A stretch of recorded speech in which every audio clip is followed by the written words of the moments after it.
Muito boa tarde, então. Muito obrigado ao professor Jorge Bacelar Gouveia por me convidar pela segunda vez consecutiva. Convite que muito me distingue e muito me honra para intervir neste Congresso Internacional sobre Segurança e Democracia. Ouvi com muito interesse, como é bom de imaginar, a brilhante apresentação que nos trouxe o professor José Manuel Anes. Eu, por coincidência, ainda ontem, noutro local, noutra universidade, fiz uma apresentação sobre o mesmo tema.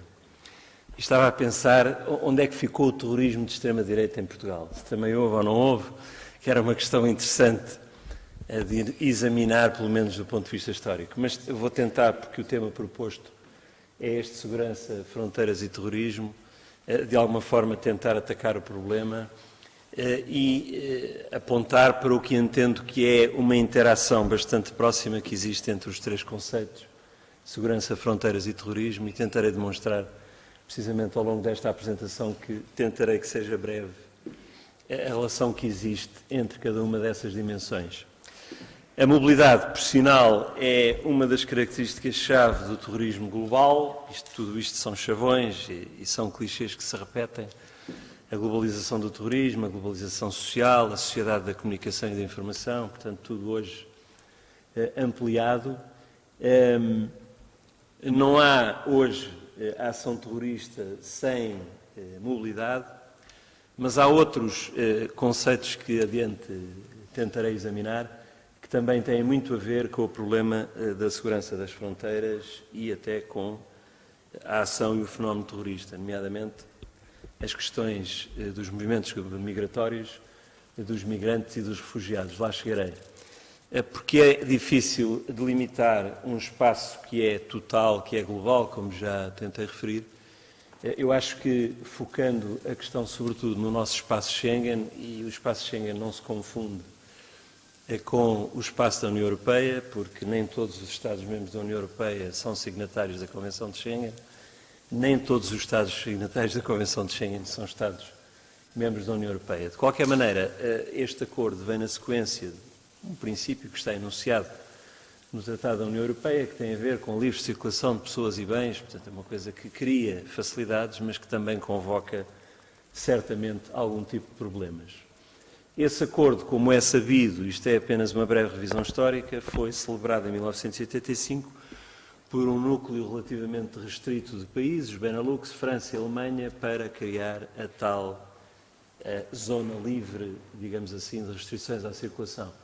Hoje há 30 Estados-membros, signatários da Convenção de Schengen, onde supostamente os controlos de fronteira foram suprimidos, salvo em situações excepcionais.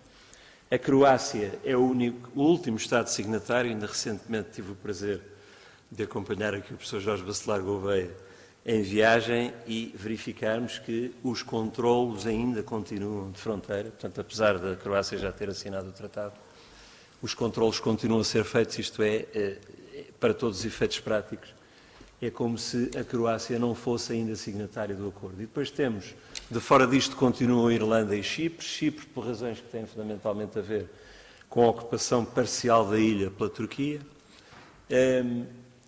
A Irlanda também por outras razões que não valerá a pena agora estar aqui a atacar. E depois temos a Suíça, a Islândia, Liechtenstein e Noruega, que assinaram também a Convenção e, portanto, tudo aquilo que tem a ver com a aplicação do mandato de detenção europeu, o sistema de informação Schengen na sua versão 2, que tem alguns institutos bastante interessantes do ponto de vista de contrariar a ação dos terroristas, nomeadamente os dispositivos ou os institutos de controle específico e vigilância discreta, são qualquer coisa que, para além das proibições de entrada ou entry bans, nos termos do artigo 24, que são de base de decisão administrativa, têm algum significado para isto.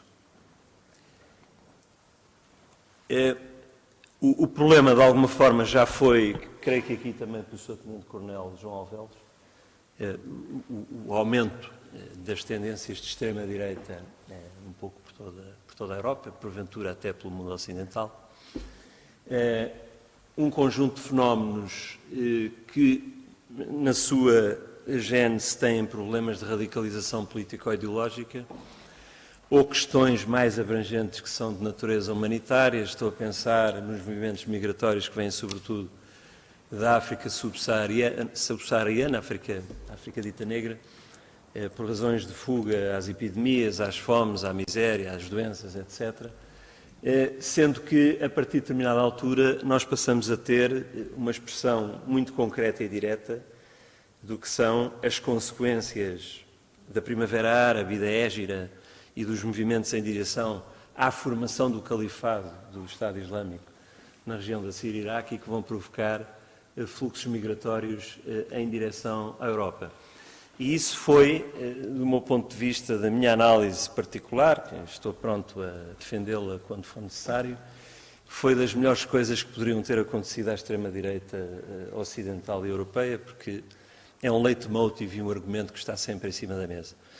E que, sobretudo, se acentuou ainda mais quando se verificou, já lá chegarei, que alguns terroristas do Daesh aproveitaram esses movimentos de refugiados, nomeadamente para participarem no 9/11 francês, a 13 de novembro de 2015. Portanto, o que temos hoje em cima da mesa é um quadro de fortíssima tensão entre as tendências confessionais islamistas, por assim dizer, e aquelas que se diria serem de natureza puramente ideológica, como é. As ideologias de extrema-direita, do meu ponto de vista, são muito fáceis. Já foi aqui explicado, historicamente, a sequência é esta. O fascismo primeiro em Itália, depois o nazismo na Alemanha, e hoje um new trend, de que se fala muito, que para mim está a algures entre uma coisa e outra. Nós tendemos muito a encontrar as gavetas, a psicologia social explica isso muito bem, fala da categorização social, colocar as coisas em gavetas pré-definidas. A ideologia identitária, que é o New Wave da extrema-direita, que está a dar cartas um pouco por toda essa Europa, e lembraria apenas que a extrema-direita ou os partidos representativos estão hoje presentes em 24 dos 28 parlamentos nacionais dos Estados-membros da União Europeia. Só não estão em Portugal, no Luxemburgo, na Irlanda e Portugal, Luxemburgo, Irlanda e agora está-me a escapar o quarto. Enfim, é isso que tem chamado o efeito de polarização, não me vou demorar muito, o aumento de tudo o que são as questões islâmicas, anti-asilo, anti-imigrantes. Recordaria, porque já foi mencionado aqui, que a agenda de Anders Behring Breivik, que motiva os atentados de Oslo e depois na ilha do Utoya, logo em seguida, que é uma tentativa de suposta penalização do governo norueguês para a sua abertura à imigração, sobretudo oriunda de países de matriz árabe ou muçulmana. Portanto, já é a questão anti-asilo, anti-imigrantes, anti-islão, a islamofobia, no fundo, e tudo o que isto tem significado em termos de consequências, já de alguma forma antecipei isto. A primeira vaga de pressão migratória sobre a Europa não tem tanto a ver com estes conflitos insurgentes de matriz ideológica, tem sobretudo a ver, como eu já disse, com problemas de emergência humanitária que não de gênese político-ideológica, e falei das fomes, das epidemias, enfim, das precárias condições de vida em que vivem algumas populações de países, sobretudo da África subsaariana. Este fenómeno começa-se a verificar com maior incidência, sobretudo nos últimos 15 anos, quando começam a atingir as costas espanholas, e portanto estamos a falar da rota do Mediterrâneo Ocidental, as famosas pateras, com muitos migrantes que tentam escapar a uma morte lenta, porventura, e que tentam atingir o Eldorado europeu, e que se transformou também numa fortaleza. Os dados de 2004 apontam para 412 embarcações, com mais de 10 mil pessoas a bordo, e disto resultam, depois dos naufrágios, das dificuldades, 53 mortos e 35 desaparecidos. Esta pressão vai continuar até chegarmos à Revolução de Jasmim, que, como se sabe, ocorreu em dezembro de 2010 na Tunísia, depois da revolta do inocente vendedor ambulante Mohamed Bouazizi, que se imolou pelo fogo depois de ser inspecionado por um fiscal municipal que levou o carrito em que ele vendia lá os seus modestos haveres. Isso causou uma revolta nacional que custou o lugar ao presidente Zine Ben Ali, que aparece ali a saudar as hostes, que já estava no poder desde 1987, e daqui vem uma escalada imparável que atinge todas as ditaduras militares da primeira linha dos países africanos, toca na Líbia, onde está Muammar Gaddafi no poder desde 1969, Hosni Mubarak no Egito já estava há mais de 30 anos e vai chegar à Síria depois, onde está a dinastia Hafez al-Assad.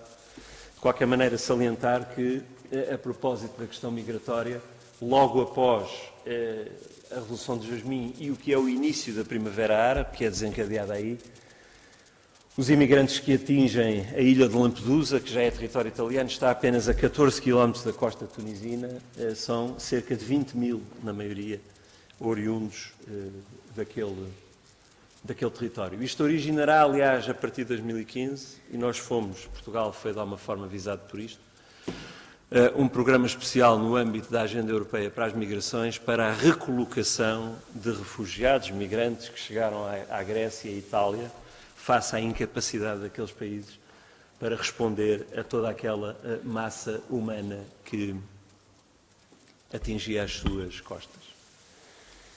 Vamos ter, a Primavera Árabe é, como se sabe, uma janela de oportunidade para as franjas radicais islâmicas que procuram um território, digamos assim, para assentamento dos seus projetos de subversão e de ação terrorista. E, portanto, há primeiras formas de frente ao Al-Nusra, Jabhat al-Nusra, e depois com o que vem a ser o ISIL, o ISIS, e depois, a partir de 30 de junho, autodeclarado Estado Islâmico, ocupando primeiro uma grande parte da Síria e depois transportando o projeto também para território iraquiano, e falamos, o neologismo é do professor Nuno Rogério Siriac, que eu li algures no livro que ele escreveu e achei que era certeiro para não estar a dizer Síria.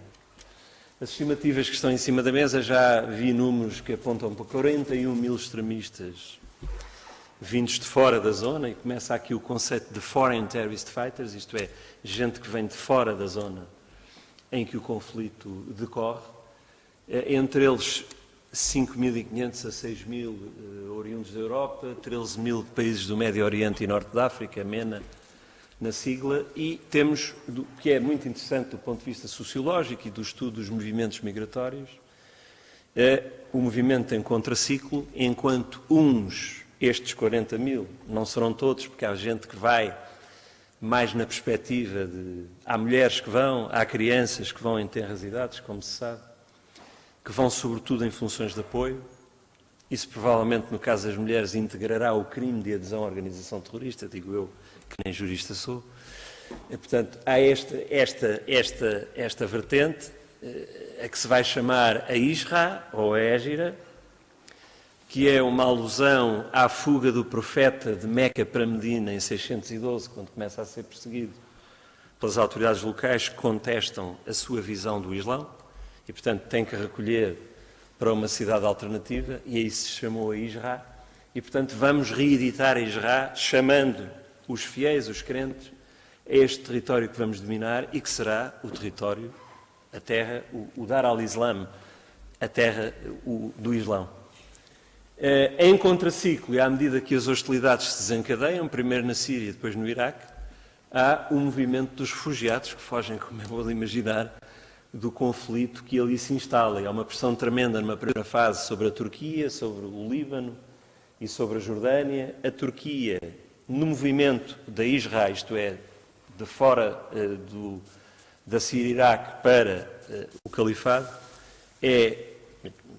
não deixarei de o dizer, sem qualquer problema, altamente complacente perante o problema, porque no limite pretende ver o regime Bashir al-Assad deitado abaixo. E, portanto, é complacente com este movimento e deixa de o ser de alguma forma quando percebe, por um lado, que tem à sua porta 2 a 3 milhões de refugiados e quando, para além disso, o Daesh começa a mostrar apetência para cometer atentados em território turco. Cometerá um no aeroporto Ataturk, em Istambul, e cometerá outro, por obra de um uzbek, na passagem de ano, numa discoteca das mais conhecidas da antiga Constantinopla. Portanto, esta gente foi em grande parte integrar não apenas o Daesh, também a Jabhat al-Nusra, que até certa altura era o satélite da Al-Qaeda local. Depois a Jabhat terá uma outra designação, aí de Tahrir al-Sham. E enquanto uns combatem, outros fogem. Há até na Europa quem instale esta fence, este muro, para que não entre ninguém, e que declare publicamente que os refugiados são invasores muçulmanos que nunca se vão integrar. Isto está escrito aí até num periódico português. E nós, nesta altura, aqui terei que falar um bocadinho na perspectiva institucional também, inevitavelmente, porque temos também alguns casos em mãos, e tínhamos naquele tempo, isto é mais ou menos público, temos 13 combatentes terroristas estrangeiros de nacionalidade portuguesa que fizeram o mesmo movimento. Temos aqui dificuldades à época, estou a falar de 2013, fundamentalmente, 2014, até 2015, até a uma das revisões da Lei 52 de 2003, de 22 de agosto, que é a Lei Nacional de Combate ao Terrorismo, que passa a acolher uma diretiva da União Europeia no sentido da incriminação das viagens para locais de conflito insurgente, onde se sabe que decorre atividade terrorista, ainda que eu intimamente tenha a sensação que nos falta qualquer coisa do ponto de vista probatório, mas pelo menos passamos a ter aí um mecanismo que já é um pouco mais eficaz. Portanto, tínhamos essa lacuna legal, essa falta de previsão na nossa lei, como nós, muitos outros Estados-membros da União Europeia tinham. Portanto, ou tínhamos prova a montante, ou então não podemos impedir a viagem, para não cairmos em medidas de caráter administrativo, como a cassação de passaportes, que alguns países fizeram, que eventualmente carecem de alguma legitimidade. Depois começa-se a ponderar os riscos que têm a ver com o regresso desta gente, o problema das fraudes documentais. Sabemos, por exemplo, que um dos nossos rapazes conseguiu chegar ao destino com o passaporte de um irmão, que é da cor dele, e utilizou e foi, e conseguiu passar, depois de ter falhado primeiro com o seu próprio documento. E este último ponto, que não é last but not the least, não é de modo algum de menor importância, que rompe com aquilo a que estamos habituados em termos de cooperação policial contra terrorismo, cooperação judiciária antiterrorismo, tudo o que tem a ver com os institutos, das equipas conjuntas, das cartas rogatórias, agora chamadas decisões europeias de investigação, que é pedir ao país X, ou mesmo no mundo ocidental fora da Europa, colaboração para recolher provas sobre um determinado indivíduo, executar uma detenção. Isso deixa de ser possível porque não há uma autoridade interlocutora num país em que o Estado caiu e a autoridade é o Estado Islâmico ele próprio. Este movimento em direção ao califado, ao território siriaque, não é unidirecional. Portanto, é um bilhete de ida e volta, em muitos casos. E a partir de certa altura começa-se a perceber e começam a circular rumores numa primeira fase e depois são já eventualmente peças de intelligence que começam a ganhar alguma consistência, que alguma coisa se vai passar a título de retorno.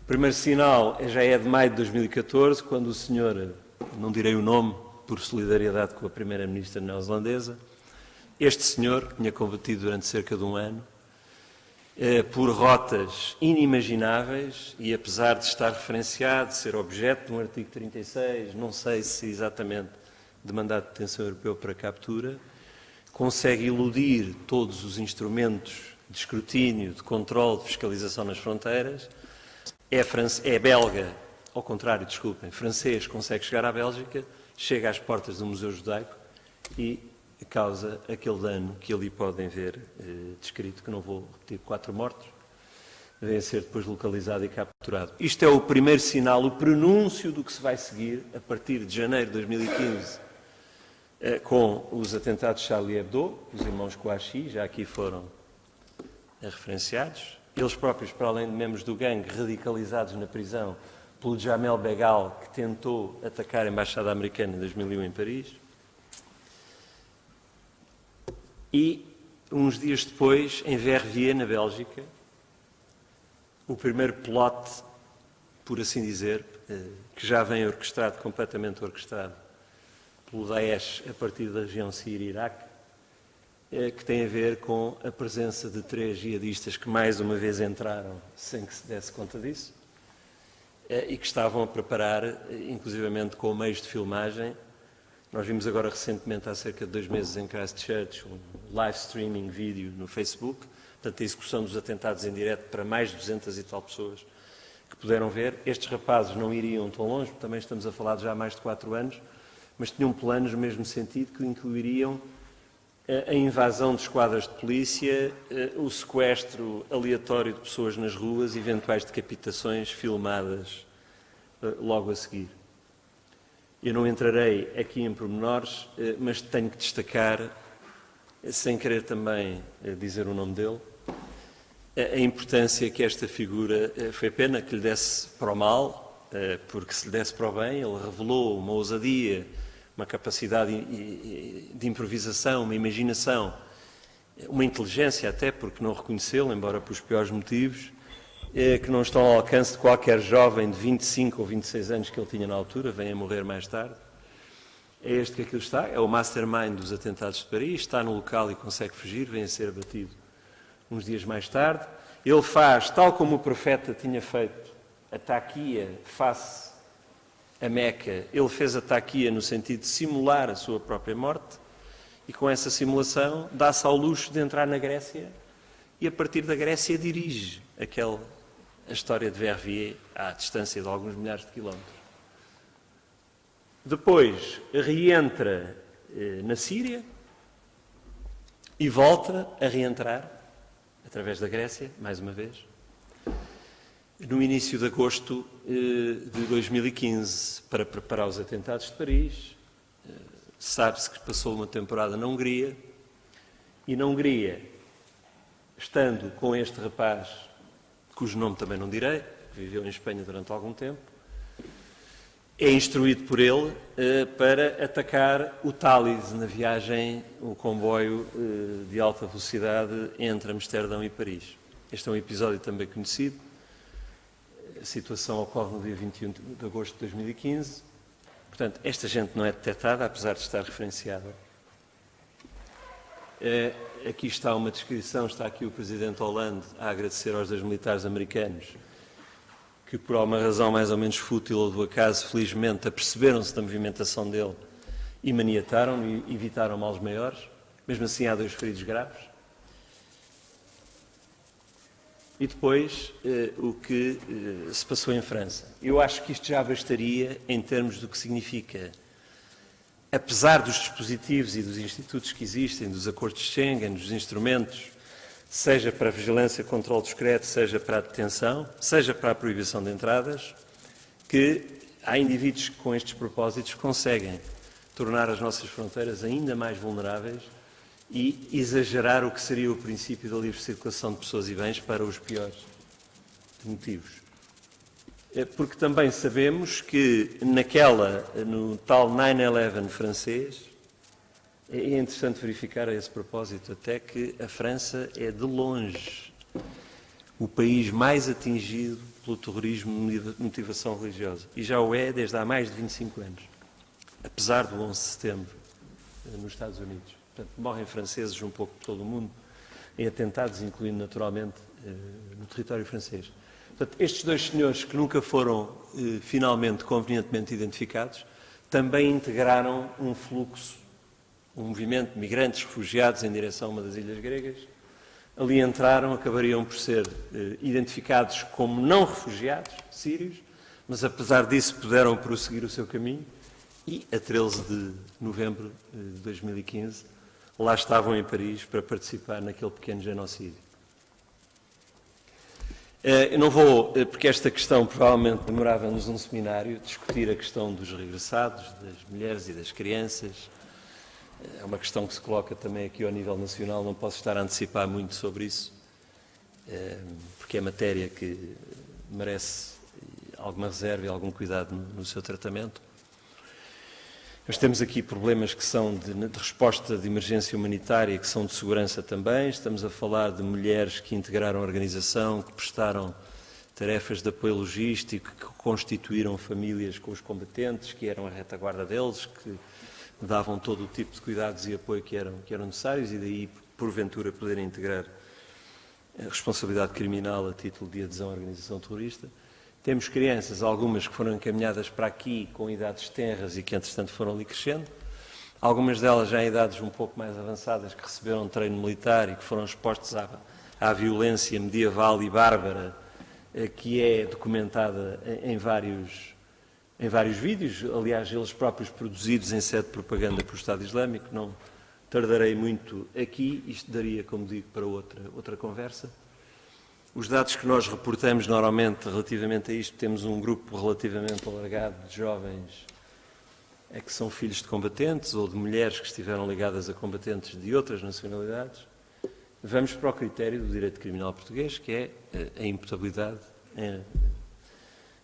criminal, portanto a responsabilidade criminal a partir dos 16 anos. Portanto, tudo o que está para baixo não consideramos como tal.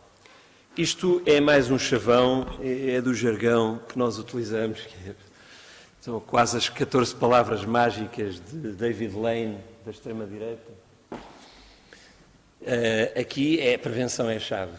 Portanto, isto é óbvio, é lapaliciano, quase. Nós temos isto também daria para um seminário, certamente, a interação que se estabelece entre o que são, na União Europeia, responsabilidades de várias entidades e serviços no contexto da segurança nacional, que continua a ser própria da soberania dos Estados-membros e, portanto, em que a União Europeia, em princípio, não interfere. Por isso, ainda não temos uma EU-Intel, enquanto temos uma Europol. Há um centro de observação e análise da União Europeia que se chama INTCEN, que faz análise apenas estratégica com base na informação fornecida pelos serviços dos Estados-membros. Nós temos o espaço de liberdade, segurança e justiça na União de Segurança, que se tenta que seja cada vez mais alargado e que tem cada vez mais sistemas próprios também de informação. Depois temos as opções nacionais, com certeza que legítimas, cada um com a sua, os modelos de single agency em alguns Estados-membros, que concentram poderes de investigação criminal e intel numa só agência ou num só serviço. Outros que optam, que é o nosso caso, pelo modelo dual, a separação entre polícias e serviços.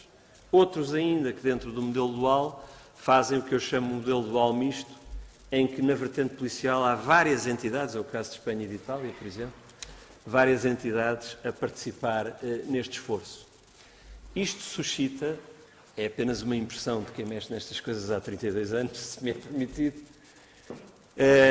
aspectos algo perversos, do meu ponto de vista, de competitividade interinstitucional, por vezes de sobreposição, não direi que se passou já num país vizinho, em que a Polícia Nacional e a Guarda Civil convergiam sobre o mesmo objetivo sem saberem uns dos outros. Conflitos de competências, rivalidades, lutas pelos orçamentos e por aí fora, não quererei também adiantar muito mais sobre isso. Tive a ocasião, em 2001, de representar a Polícia Judiciária de Portugal numa denominada Task Force contra Terrorismo, que foi criada na Europol a partir de outubro de 2001, que era a 15 Estados-membros na altura. Isto foi resultado de uma decisão do Conselho de Ministros da Justiça e Assuntos Internos da União Europeia, que decidia também que teria que haver uma maior convergência de esforços de ações e de colaboração entre os serviços de informação e as autoridades de law enforcement com responsabilidades nesta área. Efetivamente, muito caminho foi já percorrido.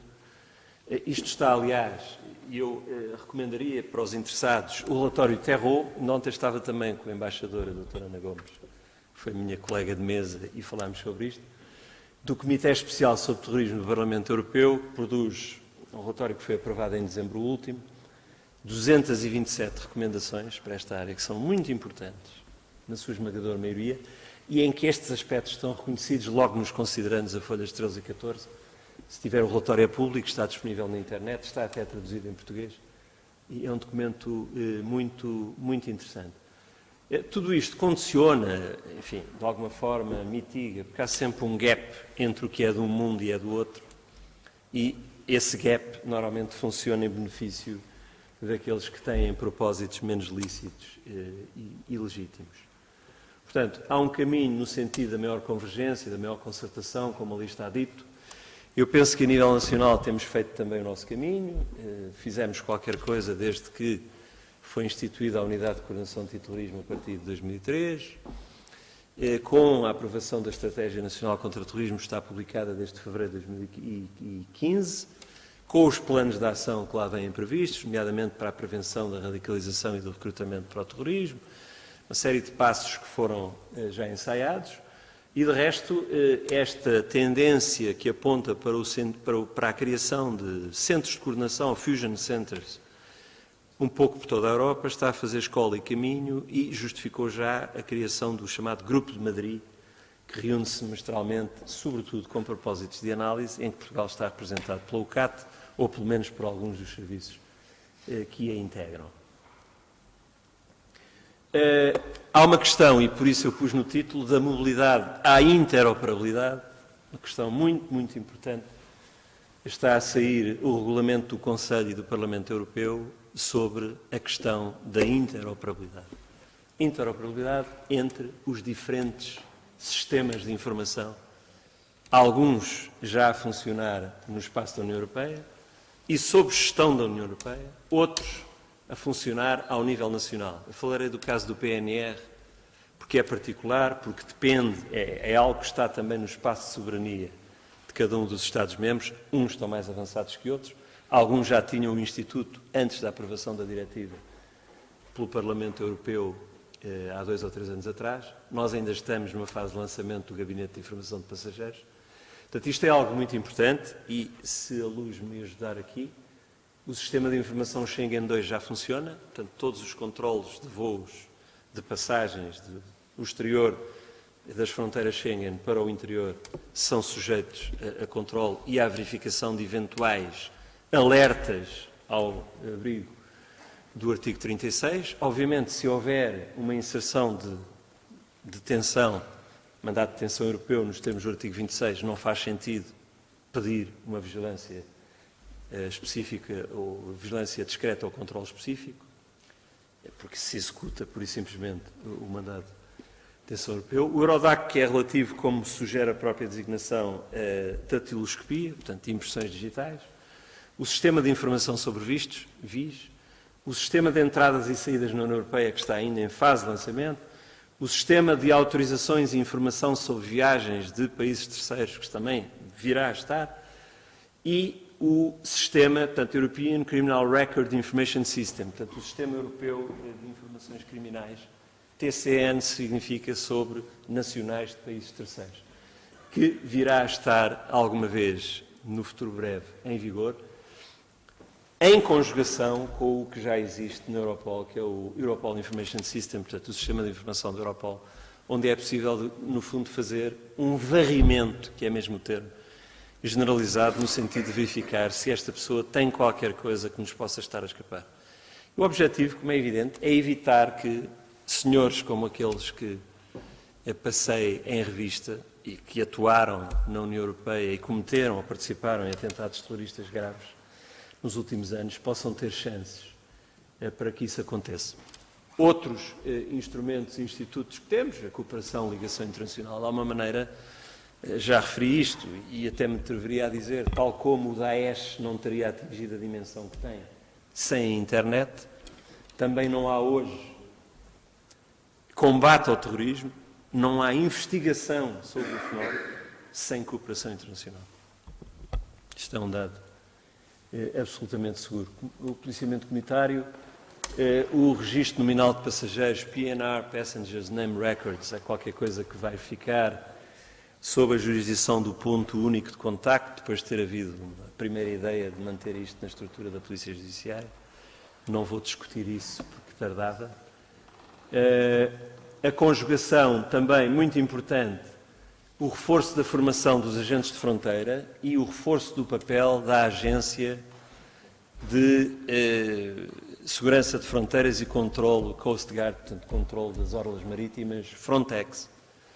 Eles têm um trabalho muito interessante, que infelizmente não posso detalhar porque está classificado, é limited, que é este booklet, por indicadores de risco comum, não sei se na Croácia viu. A formação desta gente também no âmbito de CEPOL e noutras eventuais instâncias. E este manual, a última edição de janeiro de 2018, já está traduzido em português, nós demos uma ajuda nisto. Tem dicas muito interessantes, muito preciosas, mas tem algumas coisas que têm que ficar sob reserva, porque se chegarem às mãos impróprias perdem o seu sentido em grande parte, que vão ajudar certamente os agentes de fronteira a incrementar o seu esforço de escrutínio e detecção de gente não recomendável. Que riscos temos em cima da mesa? Vou terminar, é o último slide, António. A retenção de atentados.